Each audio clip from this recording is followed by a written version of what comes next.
Dès le début de l'usine, la société fit construire des bâtiments pouvant accueillir plusieurs familles, les fameuses casernes.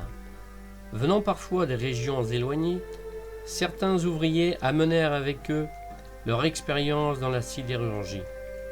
Bien plus tard, afin de loger l'afflux de main-d'œuvre, il fut créé des cités sur les deux rives du Blavet.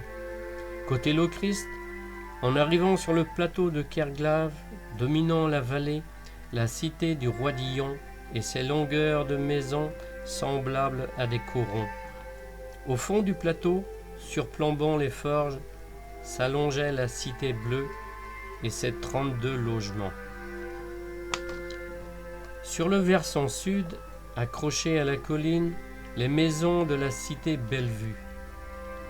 Ces dernières avaient la particularité d'avoir deux logements superposés, le rez-de-chaussée avec la porte au sud et l'étage accessible par une passerelle à l'arrière. Ces dernières bordaient le chemin des Gaules, reliant les Forges à la montagne. Plus récente, la cité de Kerglave, dite cité jaune, et ses 7 logements. Le quartier de la montagne totalisait 91 logements et une école. Un peu plus bas s'élevait la résidence du maître des forges, aujourd'hui la médiathèque. Côté Hennebont, de l'autre côté du Blavet, la cité de Langroise, avec ses 70 logements. Elle fut la plus grande. La cité de Malachappe, à l'arrière du pont de fer, accueillait 25 familles. Et plus récente, en direction du Vallon Boisé, celle de Tagliaferri, avec ses 12 logements.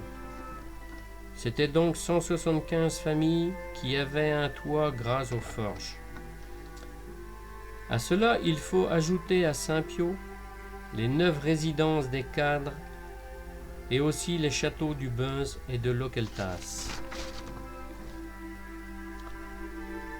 La plupart de ces réalisations, ainsi que la clinique dispensaire des forges, la salle des fêtes, construite vers 1920, sont dues à Camille Horace Herwegh. En 1882, les forges d'Hennebont sont rachetées par la Société des cirages français. Elle fut administrée de 1912 à 1938 par M. Herwegh. Cet ingénieur des mines marqua de son empreinte non seulement la modernisation des forges, mais aussi la condition des ouvriers et de leurs familles.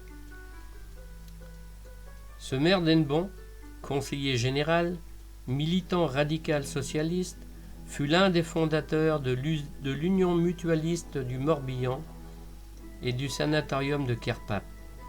Et il fonda aussi les enfants Hennebont-Lochrist, une association pluridisciplinaire.